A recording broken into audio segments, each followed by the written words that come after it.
bill's final passage cannot be voted on tonight. I got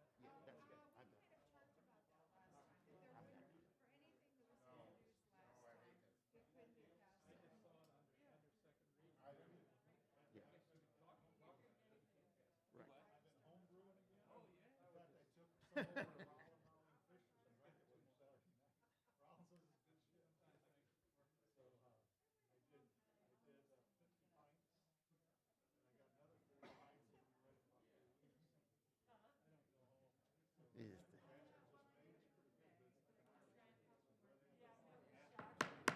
Folks, here we go. Mr. Elam.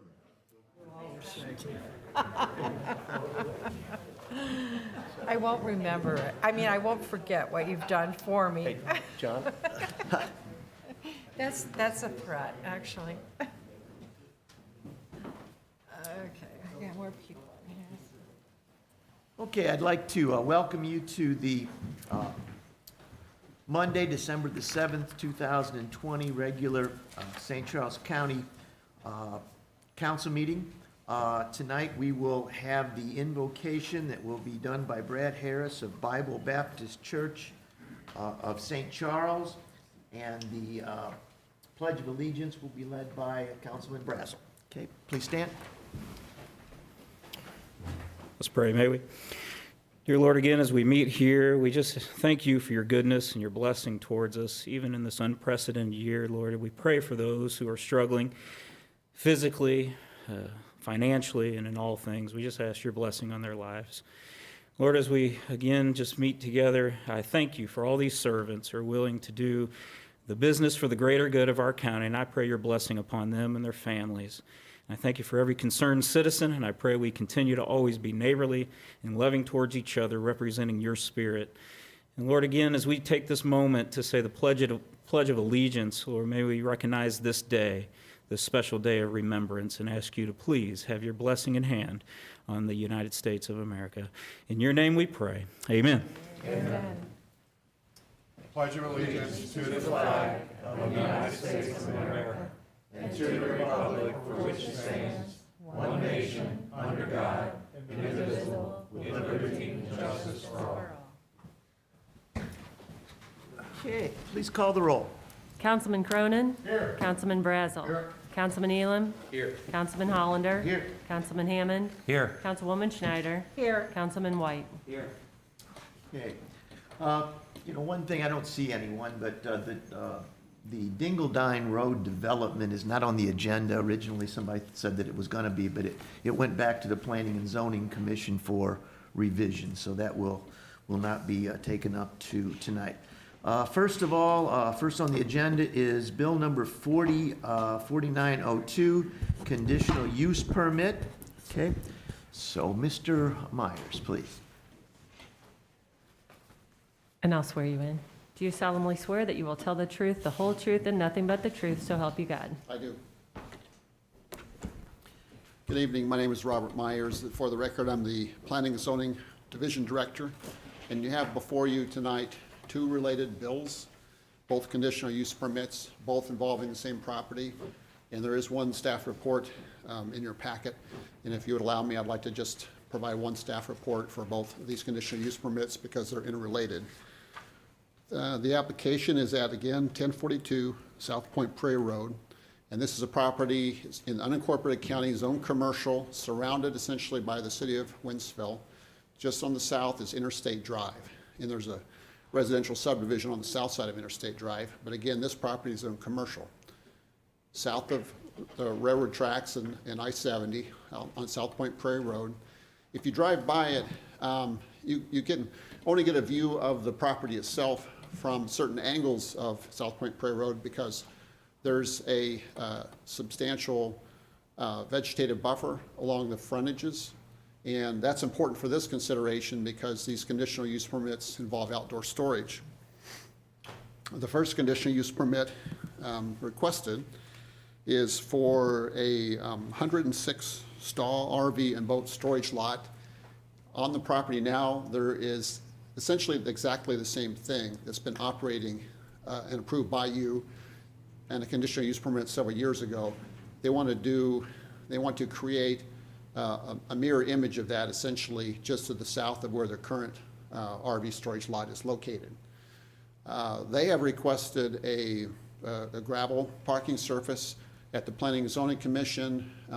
Following their public hearing, Planning and Zoning Commission recommended for approval with conditions, and one of the conditions they added was that the parking surface be paved with some sort. And I can approve paved surfaces, I can approve alternative surfaces, and if you have any questions about that, I can provide that information to you. The second request that they have for a conditional use permit is for outdoor storage of mini warehouses, and in this case, they're the pods that you think about, the transportable pods. They want to store 12 to 15, potentially up to 20 of these pods in parking spaces where RVs would be located on their existing lot. And those are used not for the general public necessarily, but for people who are already renting their spaces for RVs and boat storage. And sometimes people need a little extra room for other sorts of materials having to do with recreational materials. Again, the Planning and Zoning Commission reviewed both of these at their November meeting and recommended, following public hearings, recommended approval for both with certain conditions. And those conditions, again, include protecting the existing vegetative buffers along both of those roadways. Also, reference was made at the meeting to a letter from the city of Wentzville requesting certain improvements such as a decorative fence. But I thought I would add that the fence they're proposing, although it's chain link and it's black vinyl coated, it's back behind that vegetative buffer. So you're really not going to see it, in my opinion, from the roadways actually itself. If you have any other questions, I'd be happy to answer those. And I do see the applicant and the applicant's engineer here as well tonight. All right, any questions? Yes, Mr. Hammond. I kind of have a problem that planning and zoning required that this be paved when we've not required other storage facilities like this to pave their lot. I'd rather leave it that there's other alternatives to paving that can be approved by the Director of Planning and Zoning, and I'd like to keep it that way versus making them pave their lot. Mr. Ely? I was going to ask the same thing. I was kind of confused. I mean, based on everything that we've been talking about with stormwater runoff lately, that's been a hot topic. Why would we want to pave this? Because wouldn't that create more water runoff if it gets paved? Well, gravel actually sheds most of the water. It doesn't allow much water through, but it absorbs a little bit more water than, say, asphalt. Also, when you get closer to residential subdivisions, the amount of dust that is kicked up sometimes can drift over into residential subdivisions, and so that's sometimes a concern. Now, how we address that on our site plan, where we've allowed these outdoor storage lots with rock or gravel surfaces, we place a note on the site plan saying that if we get complaints, if the county gets complaints, we'll have the owner apply calcium chloride, magnesium chloride, or sometimes soybean oil to the rock surface to cut down on dust. So occasionally we do receive complaints of dust from these outdoor storage lots, and we'll follow up, and if we observe the same thing, we'll ask the operator to apply something to address the dust. Okay. Mr. Cronin? This is Mr. Brazel's district, but it borders mine, so I'll pretty much go along with his recommendation on it. But the same token is I know in the previous plans, we've allowed gravel, and there are dust control measures the county can require the applicant if there's a problem. I live right up the hill from a gravel facility that the Keevan boys run. And I drive by it every day. I've never seen dust because these things typically don't get that much traffic in and out. If we let them stick with gravel with the understanding that if there's a dust problem, you're gonna have to spray it, they're gonna save literally tens of thousands of dollars, okay, if not more. I'd like to see them try to address some of the other issues that Wentzville wrote about, okay? And I think most of them were screening issues, okay, to make it look better, okay?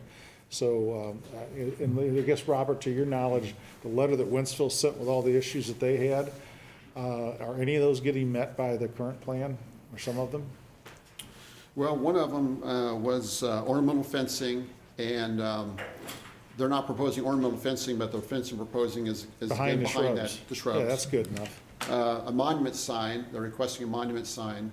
In our ordinances, we don't have a requirement for a monument sign, but it's perfectly acceptable if someone wants to install that. I think that the applicant's going to address that. Let's see, what other items were in the Wentzville's. They have something called a highway frontage overlay district, and in their letter, they said this property's in that district, but it's not actually, because it's not in the city of Wentzville. But in that district, they require things like brick and slate and some other architectural design. But this property is not going to have any buildings on it, so it's not going to address that. When we started dealing with all these storage lots, one of the things I remember you guys telling us is this is considered transitional zoning. Because sooner or later, this is probably going, this property, it's along 70 near, it's going to be something else down the road. So that being said, you really don't want to see them put anything more in there than they really have to do, but still make it look nice. I don't think there's a problem I'm aware of any gravel parking lot we got in any storage unit in the county. Let me point out that, as being a member of the Planning and Zoning Commission, yes, thank you. When this came up, I thought this was very unfair, okay? The truth of the matter is, we just approved this gentleman the exact same thing like 2 years ago. And what he's doing is he's just basically repeating it exactly in the same spot. And 2 years ago, we didn't require any type of pavement, and now all of a sudden, the Planning and Zoning Commission, because Wentzville asked for it, by the way, voted to, make it a paved surface. So I was opposed to that, and I'm opposed to it, this time around also, so. That's my point. I guess, Robert, whenever the bill comes to second reading, we'll just change the conditions to it where they just be gravel and they don't need that. Privacy fence behind the tree screening, you don't even see it, so I don't know why the black vinyl fences, I think it's fine, but I don't think we should be making an applicant do things that are kind of unnecessary. So we would just add that later, right, or change it? Well, Joe, I was prepared to offer amendment to remove the paving requirement during the first reading tonight, so That would be fine. Can we do that, or do we gotta wait? This is still public hearing. No, yeah, I think we can when we get to that point, okay? yeah. Okay, applicant, I believe we're. Let me, for the record, read the bill before. we Okay, vote. sure. Bill number 4902, requested by Mike Hurlbert, sponsored by Joe Brazel. An ordinance granting conditional use permit CUP 20-11A for outdoor storage of boats and recreational vehicles to Maple Leaf Holdings LLC, property owner and Tim Kenke, applicant. Tim? Do you solemnly swear that you will tell the truth, the whole truth, and nothing but the truth, so help you God? I do. Hi, everybody. Tim Kenke, 1030 South Point Prairie in Wentzville. Thank you all for the discussion. It was very helpful, and thank you, Mr. Myers, for helping out as well. That was kind of my sentiment as well, as I was trying to figure out in 2018, when I came before you, the approval was made for a gravel, and now with pavement, it would seem to be inconsistent with going from, a rock surface to paved. So if I may, I'll just go through really quickly what I was going to present, or if you have any questions, maybe would that make more sense at this point, since you've kind of helped to make my argument already? I think questions are fine. Your presentation, I saw it. It's very well done, but I think all of us kind of understand Okay. where you're coming from. So, Okay. questions? Anyone? I really don't. I think that there was something that came up that you just mentioned with City of Wentzville, just to reiterate what they had requested. Obviously, with the gravel surface, we talked about that. The ornamental fencing would be behind a 20-foot buffer of trees. So it's really not necessary, I don't think, because the ornamental is there for public viewing. So that's hidden already. These trees are very mature, and they're probably 25 to 30 feet high, would you say? Okay. The only other thing I think, trying to think if there was anything else that Wentzville had requested. Lighting, we will have lighting. I just pulled it up. let me just ask you, are you keeping the existing trees? We will keep the existing trees, we won't touch those. That That's- will serve as our landscaping, so there won't be. I've got it right here if you want to, they wanted paved, they want vertical curbing, which you don't need with paving. They want the existing tree lines retained. They're talking about their highway overlay district, which is the fencing, but required to be ornamental, but if it's behind the shrubs, who cares? No public sewer, signage, okay? They want a monument sign if you're gonna put a sign. Lighting is required by county code. I would think the neighbors would prefer it to be unlit. I don't know what your plans are for lighting on it. So we do have lighting. A lot of our customers do like lighting and good security and surveillance. So we do have 4 25-foot light standards that will, we have, they're like little lanterns almost, and they can push the light downwards, cast the light down so it's not going over the trees and so It says forth. full cutoff fixtures to avoid glare of the parking area. I guess Right. you're doing that. Right. And basically, you're doing everything they ask except for paving, the way I look at it, okay? Exactly. So, you know, if this was my district, I'd say, look, you'll save a ton of money on paving, make it as pretty look as you can with, you know, with shrubbery or whatnot. Exactly, yeah. Yep. Okay, thank you. Is there anyone else here to comment on this particular CUP? Arnie Dinoff. Mr. Dino?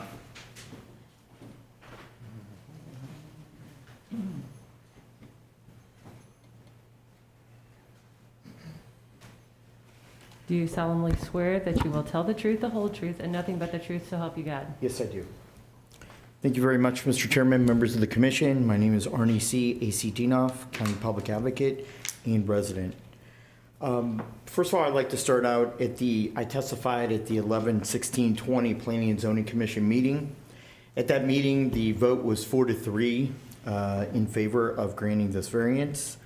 There were 2 votes taken at that meeting. We'll get into the next one in the next application. I asked at that meeting that the applicant table and work out the issues. The applicant has some responsibilities, since the neighborhood behind him has been there before he was. There needs to be that responsibility in being a good neighbor. The impact on the neighborhoods, it comes down to the gravel versus the pavement. It comes down to property values of the adjoining property owners. The city of Wentzville sent a letter on November 3rd, 2020 that Mr. Cronin went into. I just want to touch a few points on top of what Mr. Cronin stated. But that was written by Doug Forbeck, the Community Development Director of the city of Wentzville. In his letter, he says this property is within the Wentzville planning area and is currently surrounded totally by the city of Wentzville jurisdiction related to access to current city extensions of utilities. This proposal is adjacent to the substantial growth area of the city of Wentzville. Basically, it's their western front door, and adjacent to an existing Wentzville residential neighborhood named Glenhurst. The city of Wentzville is asking for all areas to be paved where motor vehicle storage might mitigate dust and gravel to adjacent public streets and adjacent property owners. We don't want our residents dusting all the time from gravel and dust. That they use vertical concrete curbing as required by the green space layout, ensure that existing tree lines be retained, and I'd like to see a condition to make sure that that's actually protected and that our county tree ordinance is protected along the frontage of South Prairie Point Road. God bless you. That improve performance standards for development adjacent to the frontage of the community, and the fencing in the district be required to be ornamental. The other thing was they want to have a monument sign instead of a pole sign, which I'm in total agreement with, and that the light fixtures not impact on the adjoining property owners. The final thing was that the tree line be retained associated with the county engineering review and grading approval. So some of these things actually have not been met. Just to make a matter of public record, there was an email sent on November 6th from Wesley Harden, who's a resident of the Glenhurst neighborhood, and he thinks it's going to have an adverse impact on his neighborhood. Danny Grippy, an email sent on Monday, November 2nd, is also opposed to this endeavor. I'd like to see the following conditions added to this. That no wrecked or derelict vehicles be allowed to remain on the property for more than 48 hours. That no sales of any vehicles be allowed to occur. No rental of RVs or boats be allowed to occur. That no sale of trailers be allowed to occur. And the second one, which I'll get into, that the pods are a concern, and those pods need to be located in one section of the property. Instead of being put all throughout the 9 acres of the property, I think that there should be a condition that they be located in one section. That the tree preservation ordinance be adhered to, and that a type 3 berm be created in which a site fence in addition to the tree line is erected. That landscaping and the protections for those adjoining neighbors be adhered to. And let's get down to it. Water control is a big thing in our county. We need to get grasp of that. I'm not sure that these conditions go towards that to make sure that the water control is taken care of. This type of facility pays little to no taxes of our community, but requires many services. I have a really, the effect on residential home neighborhood called Glenhurst is a major concern. And of course, economic development, when people come from the county along I-70, this is one of the first things that they're gonna see coming to our county, and especially in the city of Wentzville. For those reasons, I'm opposed to granting of this conditional use permit. I think there needs to be some teeth, and the conditions need to be added, and I ask you to take those under consideration. Thank you, Mr. Chairman. Okay, thank you. Mr. Hammond, do you have an amendment? Yes, I'd like to amend this application by removing the condition that requires the paving and require that the trees be maintained. Do I have a second? I'll second. Are you saying remove it, the trees be maintained, or leave the trees be maintained? Leave the trees and have to be. I second, yeah. Okay, so I have a motion and a second. All those in favor of the amendment, say aye. Aye. Opposed? Okay, now we will actually be voting on this particular CUP next meeting. Okay, so is there any more discussion on it?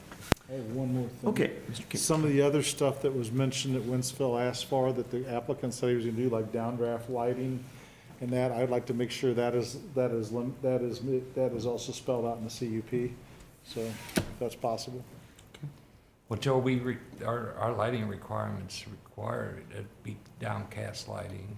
So, maybe it's redundant. There may be some other stuff in it, Wentzville recommendations. Okay, we do have a second CUP number 4903, and Mr. Myers, had already mentioned, and he'll just briefly give us a quick overview, which you've already done, of what the second one does. It's the same property. And let me read the bill. Okay? Bill number 4903, requested by Mike Hurlbert, sponsored by Joe Brazel, an ordinance granting conditional use permit CUP 20-11B for self-storage or mini warehouses to Maple Leaf Holdings LLC, property owner, and Tim Kanke, applicant. Do you solemnly swear that you will tell the truth, the whole truth, and nothing but the truth, so help you God? I do. My name is Robert Myers, for the record, Planning Zoning Division Director. Very quickly, I'd like my testimony to stand for this conditional use permit public hearing as well.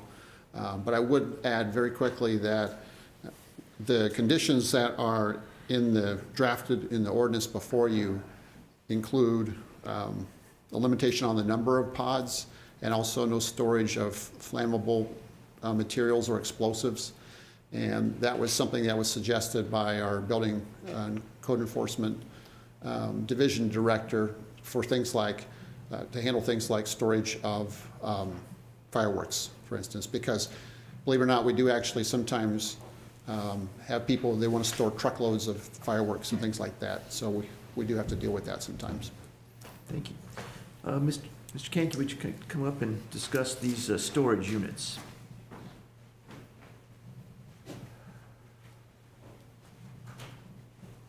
Do you solemnly swear that you will tell the truth, the whole truth, and nothing but the truth, so help you God? I do. So we've got 12 storage units that will be located on site on the northern section of the existing property. Those are there, as was mentioned earlier, just for the benefit of our boat and RV customers. I found that they have some extra things that maybe don't fit in their camper or what have you, and they like to use those in their storage. So these are anywhere from, let's say, a 10 by 10 to a 10 by 20 storage unit. So think of maybe a one-car garage as being the biggest portable storage unit, a 10 by 10 being half of that, of course. And these will be located on the northern section there of the existing property that's already in place. We're just requesting those units to be You're there. not gonna move them in and out like a pod. They're gonna stay there, right? That is correct, Okay. right. Mhm. They're portable. They could be moved if needed be, But you're not. but it's not our intention, right? Any other questions for the applicant? Okay, seeing none, do we have any public comments on this particular CUP? Arnie Dino? Mr.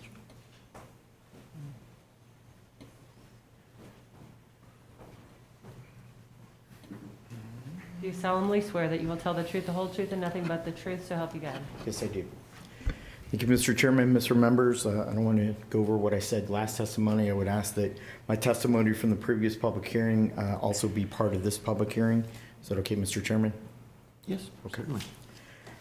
Just a couple things that I'd like to go over real quick. Like I said, the pods, that's of concern, that the pods can be moved wherever he wants on the property. I think that there should be a central location and a condition added on that. If you look in the letter from Mr. Kinky and Maple Leaf Holdings LLC, he says that he wants to add 12 portable units. If you go to the council packet on page 2 of application CUP 20-11, the first line reads, "This request includes 2 conditional use permits, a storage yard for 106 boats and recreational vehicles, CUP 20-11A, and 2 up to 20 self-storage pods, CUP 20-11B. Each has separate bids or separate bills before council consideration." So there's some type of problem here. For some reason, I see 20 in the second page of the application, and you could read it right here in your packet. But then the applicant and the owner just said that he is asking for 12. So I'd ask somebody on the council to amend it to 12. And I'd also ask for a condition that we locate the pods in one particular area of the property instead of being allowed to be put wherever they want on the property. Thank you, Mr. Chairman. Thank you. Okay. Yes, Mr. Hammond? There's no one more public comment? Okay. I guess I have a problem if, based on what the applicant said, people want to have a storage pod. I would think they would want it by their trailer or boat, not have to go all the way across the lot to go get their stuff out of there. So I don't know why Mr. Dienoff is so adamant about them all having to be in one place. It wouldn't matter to me where they want to put the storage pods. I agree, this is more like a public service than anything else with the skywalk and the trailer sales, the boat sales. We're gonna need extra space. Okay. So I think convenience is the issue. Okay. Any other questions or comments on this particular CUP? Again, this is the first reading, and our next meeting, we will be voting on this particular issue. Okay, next up is public comments. Okay? A public hearing. Oh, public hearing, I'm sorry, I missed that. Okay. Yes, we have public hearing on the 2021 budget for St. Charles County government. Okay. Is there anyone here to speak on the public hearing for our budget? Arnie Dino? Mr. Dienoff.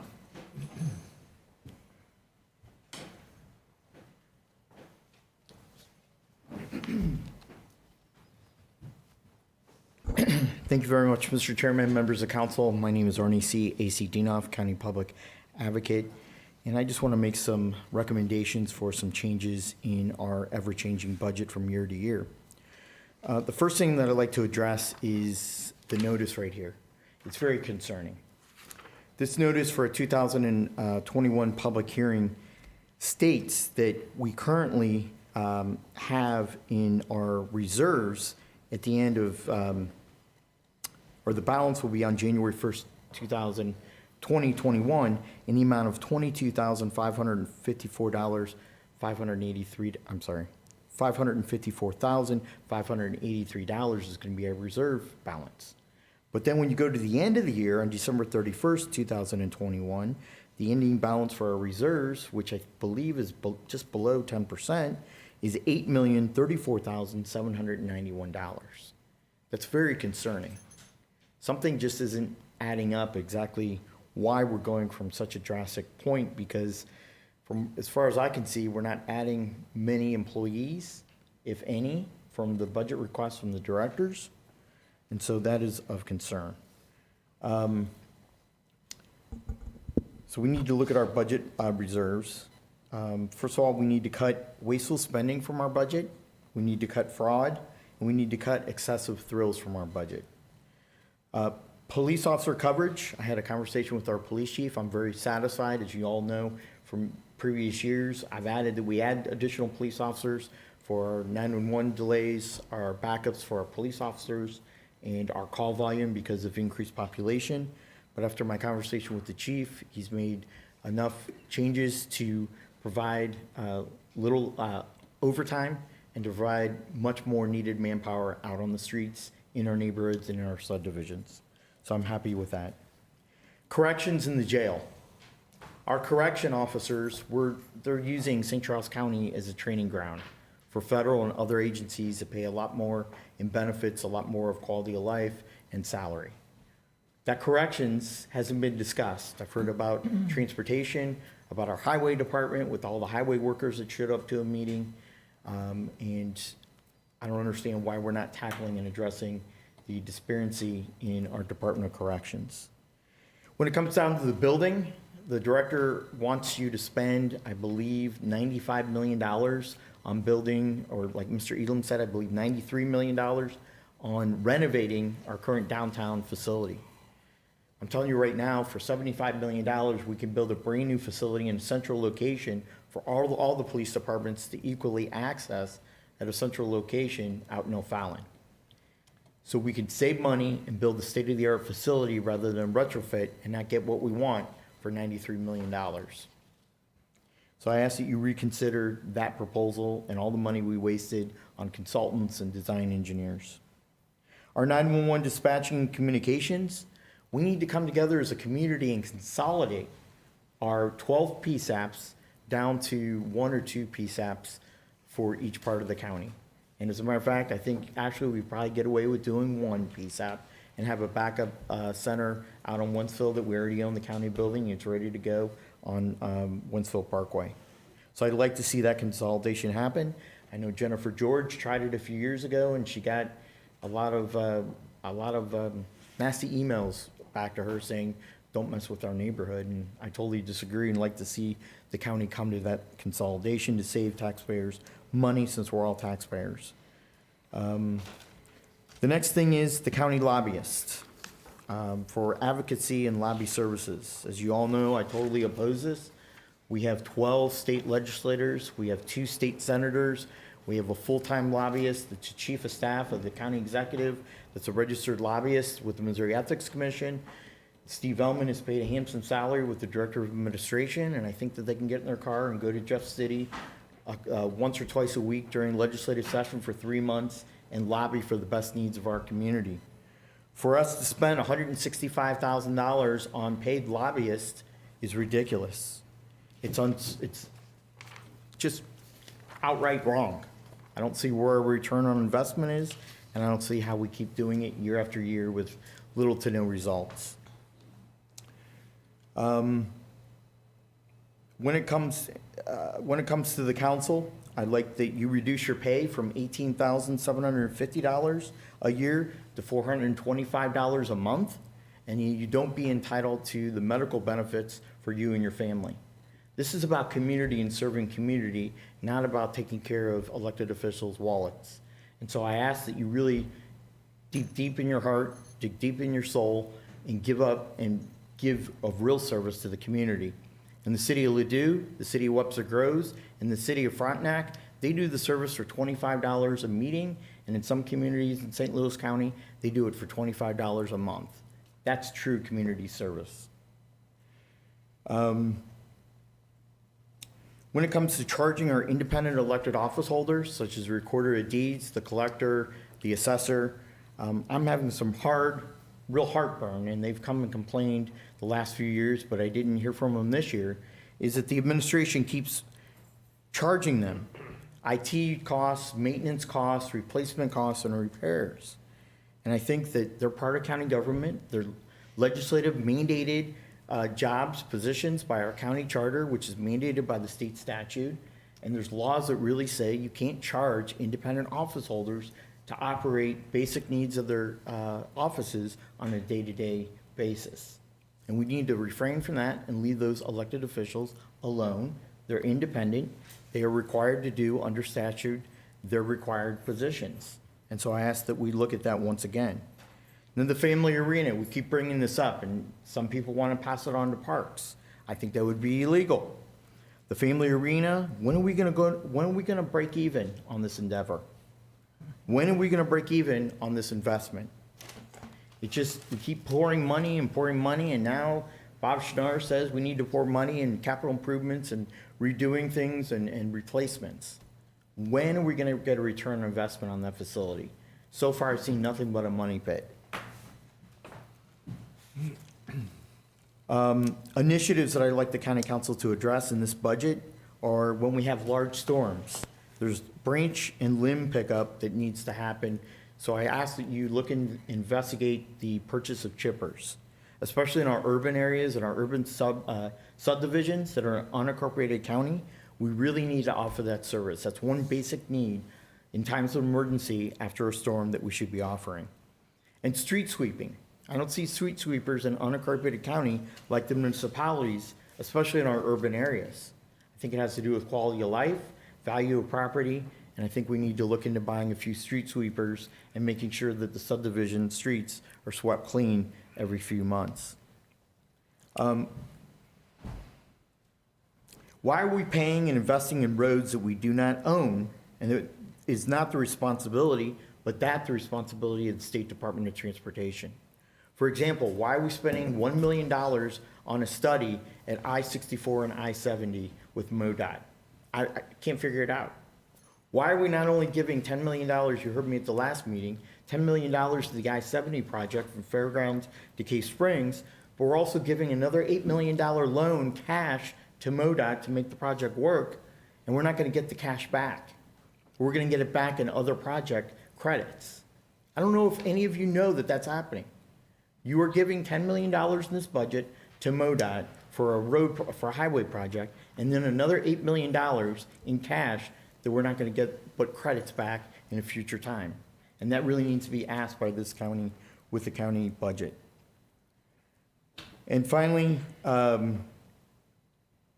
ask with the coronavirus 19 that you be conservatives, that you watch what the economy is going to do with every thread in your being, because money does not grow on trees. We don't know what the future is actually going to be in 2021. It looks like our sales tax is up 3 to 5%, which I'm blessed for. We have an additional Amazon sales tax, point of sale. Why don't we create a special fund and let's try to tackle some of these ideas and some of these problems that we keep seeing over and over with the Amazon increased sales with them building their facility in St. Peter's. What about the additional commercial growth and residential that goes on the tax rolls after 1 month of being occupied? And the police captain issue, I hear you, Joe, on that, but how can you logistically pay a captain a huge increase when he jumped from corporal to captain in 1 year? And those 18 positions, we need fair and we need parity. What is an employee worth? Fairness across the board. But when I hear when our 2 assistant directors of administration are getting $12,000, and the director of administration who currently makes $186,000 is going to get that 4%, which will take her over $200,000, my heart cries for the correction officers that are getting spit on and crapped on across the street, and they don't get the pay for it. My heart cries when our police officers on the road aren't appreciated by our residents. My heart cries when people that are in the trenches that are doing customer service and providing service to the community, including at the election authority, that are called and yelled and cussed at, for the person doing their job and treating them well, they make $31,000 after being there 10 years. I know people who work in the circuit clerk's office that have children that they're making $33,000 after 20 years on the job, and they have to be on food stamps and public assistance just to get by and get their children by and get their children food. When are you going to address those? Rather than pay these three people over here a huge increase. That parity is unfair and discriminatory, and it doesn't make any sense, because the little guy out in the trenches that's out on the street answering police calls or answering code enforcement violations, they get crapped on and they get very little pay. I ask you to think about what I said, and I ask you to take them into account before giving the political patronage position people $12,000 to $20,000 pay raises. Thank you, Mr. Chairman. Thank you. Is there anyone else to comment on the 2021 budget? Mr. Chairman? Yes. I guess I would just like to say that the court clerks, by and large, with the exception of maybe one or two, those are state employees. Most of those are state employees, so we don't pay those. Just a correction. Okay. Thank you. All right, well, that closes the public hearing on the 2021 budget. And we next move on to public comments. Do we have anyone here that is signed up for public comments? Arnie Dino. Mr. Dinoff.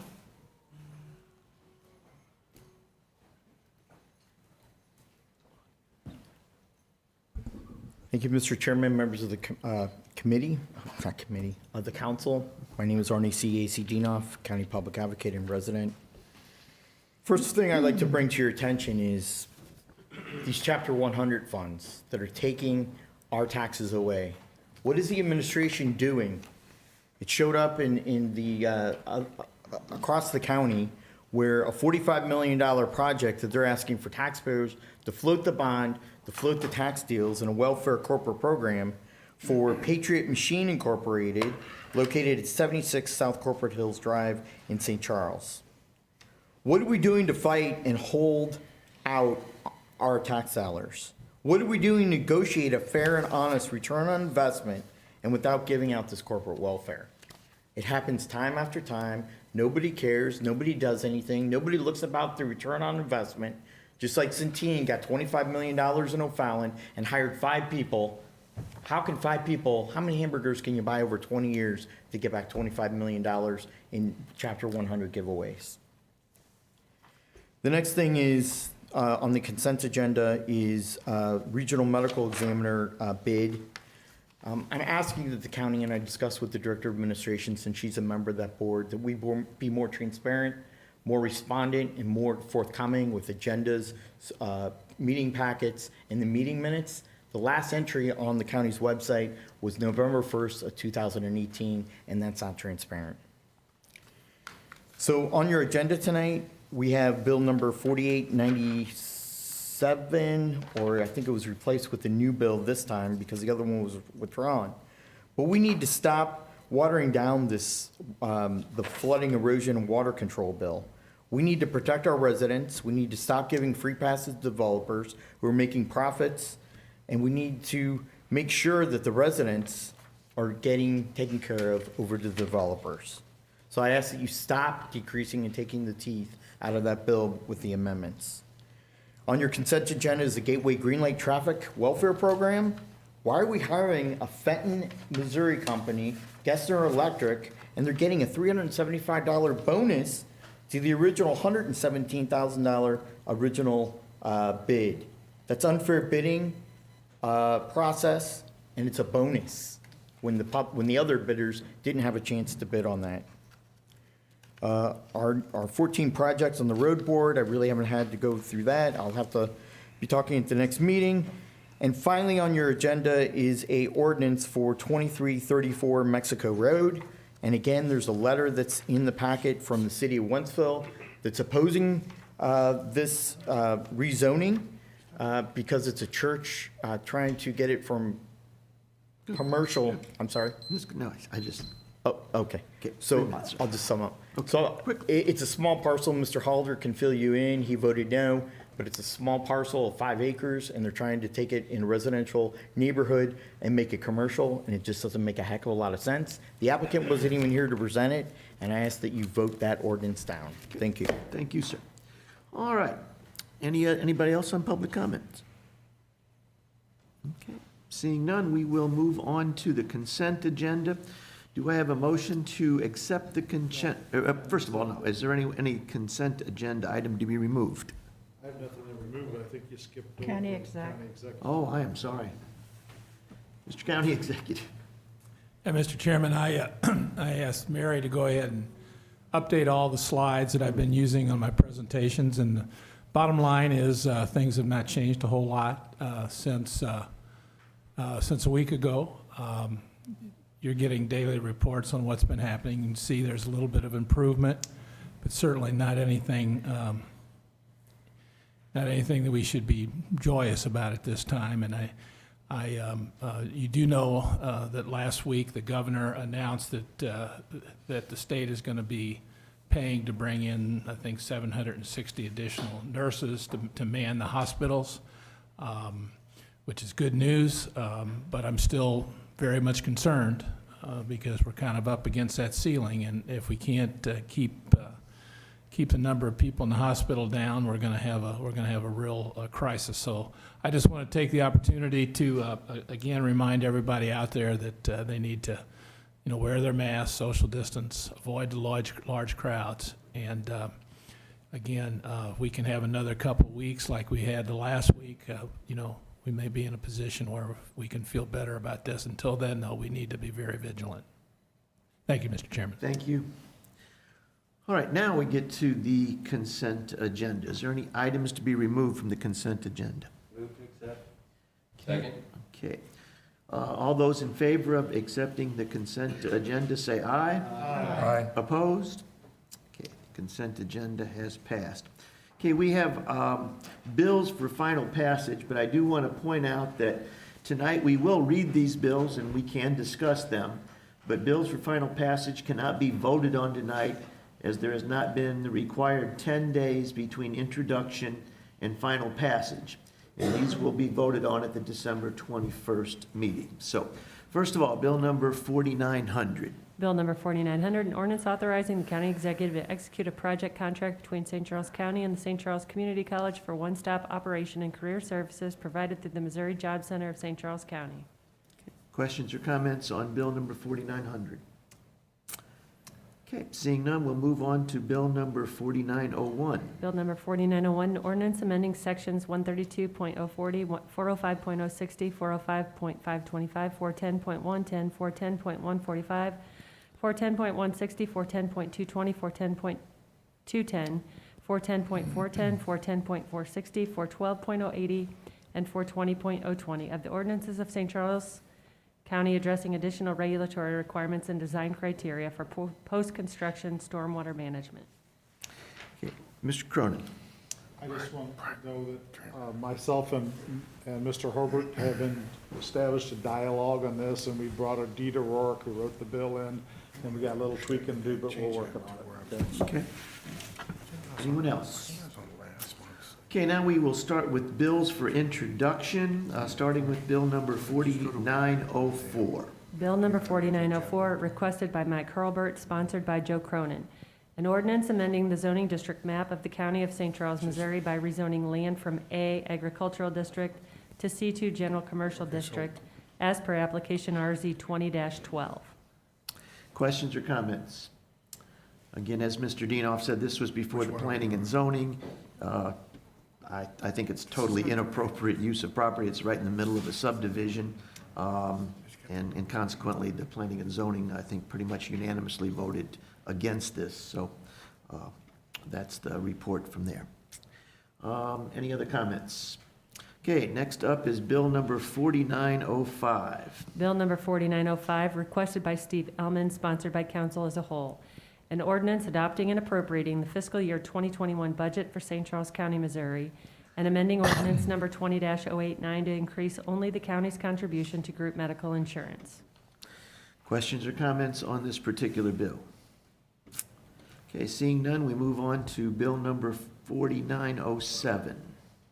Bill number 4906. 4906. Requested by Samantha Shadrack, sponsored by council as a whole.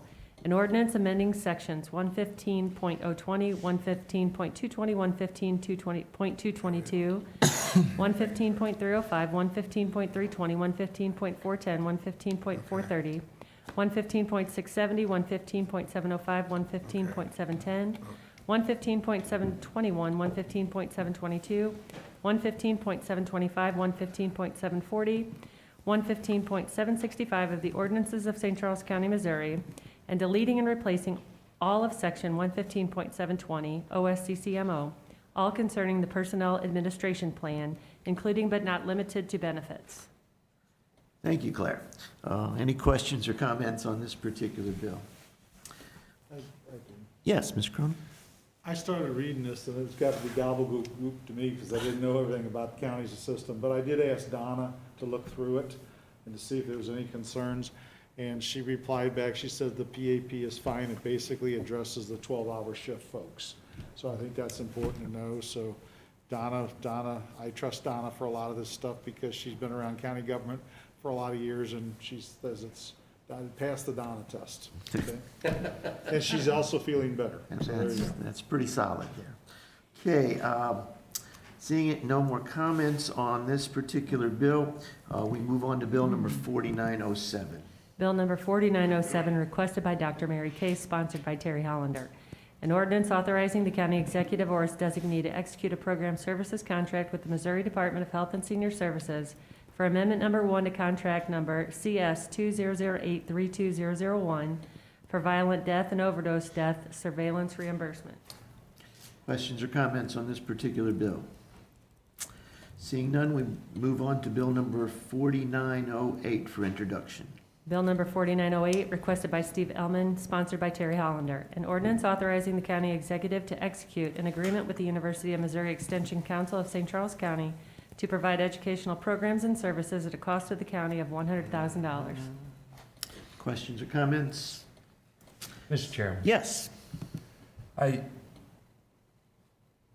guess my question about this particular bill, are we getting our money's worth out of the University Missouri Extension at a cost of $100,000 every year? Mr. Chair, Yeah, Mr. White. we may not directly be getting it, but our residents are. This has been going on ever since there were land-grant universities, and Extension has always been sponsored by the county. And I believe our residents get many, many service from them, from soil samples to diabetic advice to anything you can think of. They're there to serve the county, and it's money well worth spent. Yes, Mr. Cronin. I've taken several courses there on food safety, handling safety, on how to build a pond. I mean, they do offer a lot of different educational opportunities. I know they have a very popular program, how to balance finances, that a lot of single moms and stuff they're struggling to go to. So I agree with Mr. White. I think they do a lot of good, and I think a lot of people don't know what they do unless you actually get active in their program. They're also a big supporter of 4-H and a few other things. I think that they do a lot of good for the residents of the county. Yes. Chairman, there is a list in the contract that's attached of the things that they do as well. The county executive asked them to provide that a few years ago so that we knew exactly what their deliverables were. Okay. Any other questions, comments? Okay, seeing none, we move on to bill number 4909 for introduction. Bill number 4909, requested by Steve Ellman, sponsored by council as a whole. An ordinance authorizing the county executive to execute agreements for advocacy and lobbying services. Questions or comments on bill 4909? Seeing none, we move on to bill number 4910.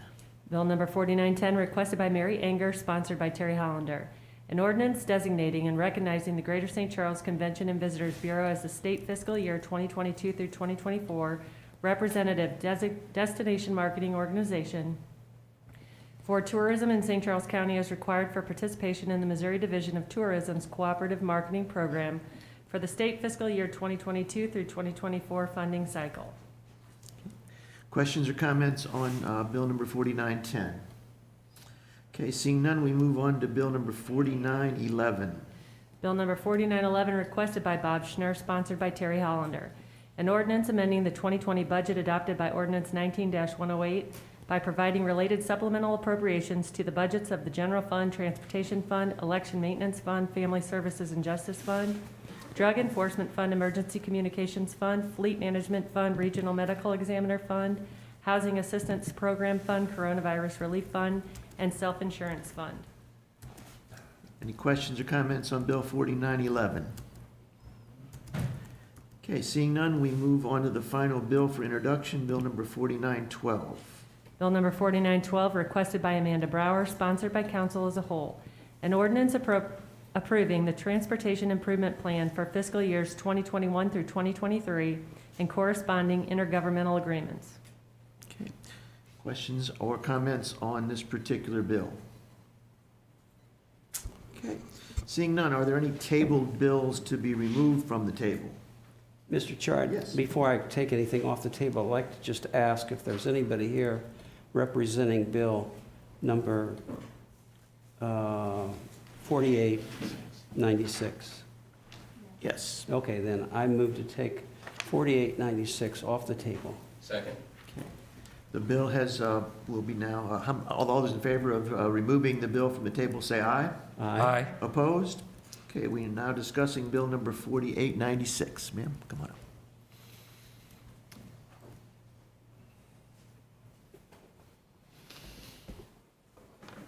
Oh, I don't know if I identified. I'm the owner of, good afternoon, good evening. My name is Jennifer Gatman, and I am the owner of Harvester Residential Care. I believe that my son was the gentleman who proposed, who I think spoke with the committee the last couple of times. We were passed by planning and zoning to, the purpose of this project is to improve the quality of life of our 30 seniors. We are an affordable housing option in St. Charles County.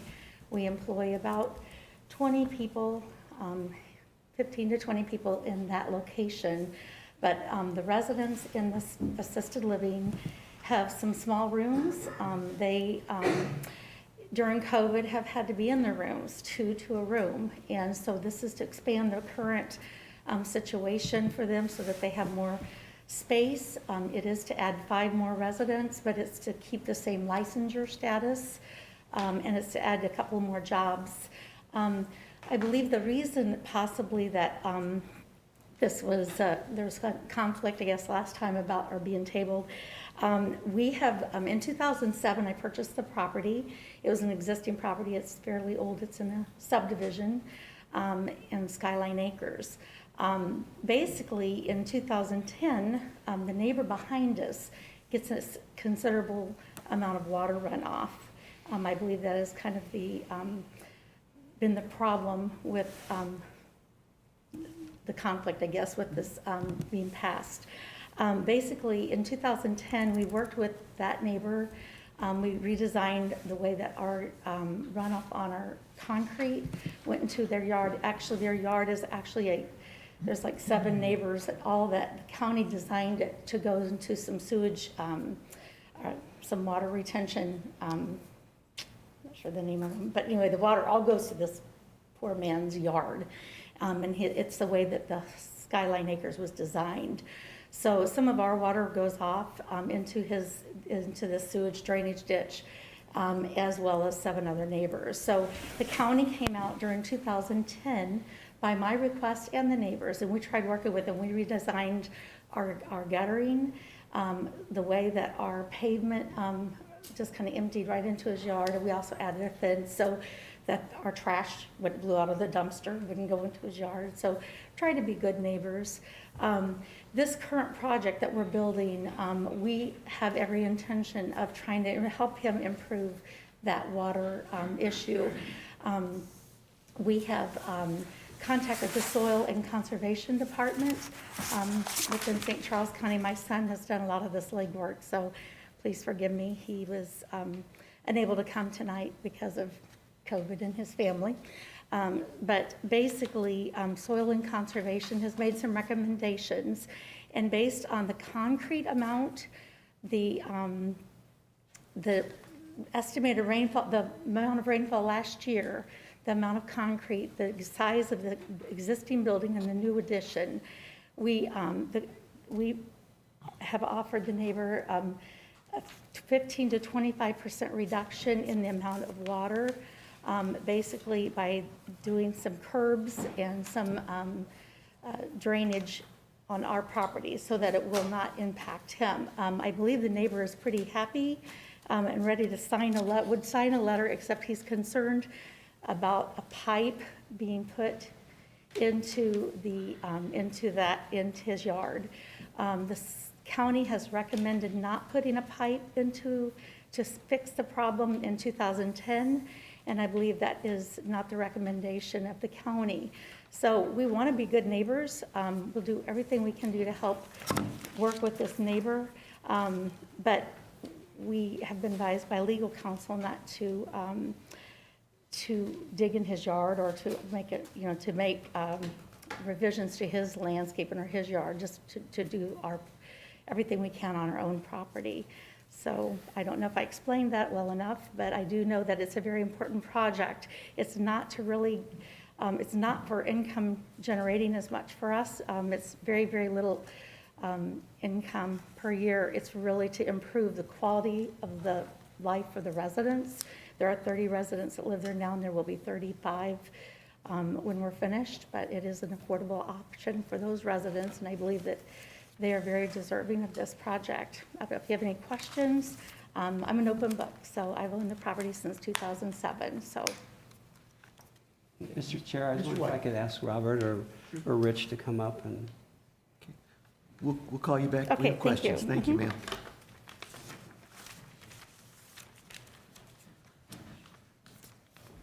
I spoke with these gentlemen before the meeting to see what could be done to help with the stormwater and see if they had some advice for the. Yeah, we spoke with her son. We had a meeting with him. We threw out some options for him. The county doesn't want to tell them how to do this or resolve this. The county doesn't want any liability should there be problems. We discussed also that when this was originally developed, there weren't any stormwater requirements of this. We realized that there may be a nuisance in this gentleman's or the neighbor's backyard. We were out there in 2010. We gave some advice. The county's not going to build a storm sewer between this property and the county storm sewer pipe. And where we left it with her son was that he was going to get in touch with the neighbor and try and discuss a matter of resolution. We advised that he get a letter from the neighbor giving his approval for whatever they decided upon to address the stormwater issue. But again, at this point, the county really doesn't have any requirements for addressing any stormwater management. Okay. It would be, I mean, again, we advised him on things that he could do to help the concern back there, but that's as far as we went with anything. All right, very good. Mr. Hammond. Even they're expanding their existing business, wouldn't They're county? adding, they're basically adding some rooftop and it's replacing some concrete. They are actually removing some of that drainage from this person's property because it's going to be draining out to the front. And so he won't see some of that drainage anymore. We discussed possibly putting in some rain gardens or some small areas to catch the water, even some curb along the back parking area that could detain some of that flow. But when you get a larger storm event, it's not going to contain all of it. And again, the other concern was now if we start concentrating water in places, how are we going to protect this gentleman's property if a pipe's not going in between the two properties? So those were all the issues we discussed, and we left it with the applicant to resolve with his neighbor. Mr. Chairman. Yeah, Mr. County Executive. Rich, this is a rezoning? Yes. Conditional use. It's a conditional use permit. Okay. And is the drainage one of the conditions of the permit? No. Well, then why is it even relevant to be talking about it? Mr. White. It was because through the years, the neighbor's been absorbing all this water on his property. Okay, but doesn't that need to be part of the condition, one of the conditions in the permit then? I suppose it could be. Well, then you guys are telling them how to do it. That's what you're trying to avoid, right? There's I mean, if it's a condition of the permit, it's obviously relevant to their decision. I don't believe there's any. But if condition. if it's not one of the conditions, then, I mean, I don't see how the discussion's even relevant. It's not currently a condition that's not currently a condition that's within your draft bill that's before you. How we've been advised by the county councilor's office over the years is that conditions for conditional use permits should address land use impacts that are part of your criteria for conditional use permits. And those are spelled out in your packet, so you could read what the criteria are for approving or denying conditional use permits. And again, typically the conditions will address those land use impacts. One thing that was mentioned was that some water would be removed from this property with this building addition. And the way it was explained to me, what they're talking about is the building addition, which is not that large, but it would have a pitch roof. And so the pitch roof would actually pitch the water towards the street, away from the back of the property. So essentially they're able to push the water from the addition towards the street and get rid of that into the street rather than towards the back. So that would be a little bit of water, maybe 10 or 15%. That would be moved. Mr. Brazel. Ma'am, didn't you say that, did you say you got a letter of agreement with the neighbor gentleman? We have a letter, he said he was happy to sign it. Could you come up here, please? Yeah. We have a letter, and he said he was in agreement with everything in the letter, except he was afraid to sign it because he didn't want us to stop working on this problem, is what my understanding. I didn't personally have the conversation, but my understanding is I think he just didn't want it to be dropped because it's a significant issue for him, which I understand. We're happy to help anything we can on our end of it, but I think that was why he didn't want to sign the letter. But he is not opposed to our project in any way, according to what my son had talked to. And you said that there were 7 other properties that dump water? Yes. And you're solely taking care of all of it? No, we're taking care of ours. But we Just don't. your water? Yeah, but I mean, there's, to me, it's a John, whole she's different done- subdivision that she's done goes like- into his yard. Tell her everything she's supposed to do, what Steve's talking about, this is a civil issue. I mean, this is between the neighbors. I don't see why we're even talking about this water, because she's doing what she needs to do. She's changing the pitch of the roof. She's gonna have an agreement with this gentleman. I don't know, she's done everything. I think I would prefer to move, it's your district, but let her move forward. I mean, Yeah, here's how I look at it. If we deny this, okay, then there's going to be 30 people living there, and there's X amount of water still going into this man's yard. If we accept this, there's going to be 35 people living there, and there's going to be 25% less water going into his yard from her property. That's correct. That's kind of the way I look at it. Yeah. that's exactly right. And then these folks have a nicer Yeah. place Yeah. to stay. So the ideal solution would be if they continue to do this and then put some kind of a barrier so the water doesn't run directly into his yard. But like Rich said, that could create an erosion problem. But then if it does create an erosion problem, would you address that for the neighbor? 100%. We're happy to work with them and spend some money doing it. We just don't want to do it on their property and cause any more problems down Okay. the pipes. So one advice they gave you was to create a curbing where it runs directly into his property, and then direct the water to a smaller basin to collect some of the water. Yes. And then, but the water would run off in one area, and that area could cause erosion. And then if that did cause the erosion, you could address that for them later. Yes, we can. Okay. Anything on our property that we can help change and reduce that water, we will be happy to work with them. Any more Robert, comment or discussion on this particular bill? Just, Robert, would that be reasonable? You can't ask him that.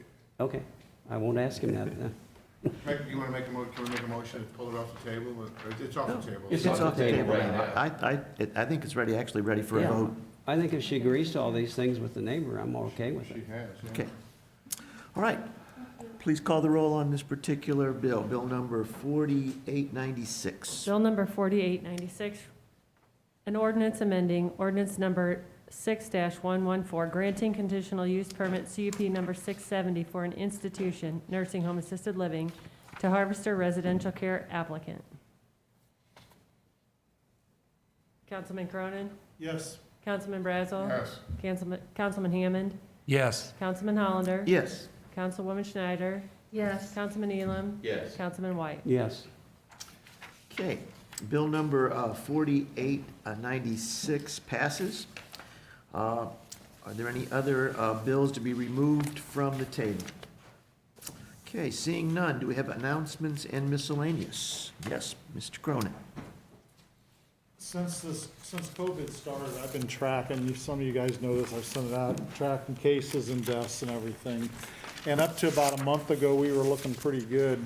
But right now, the percentage of our population that's got COVID is now higher than St. Louis County, St. Louis City, and the state of Missouri, as well as Franklin and Jefferson counties.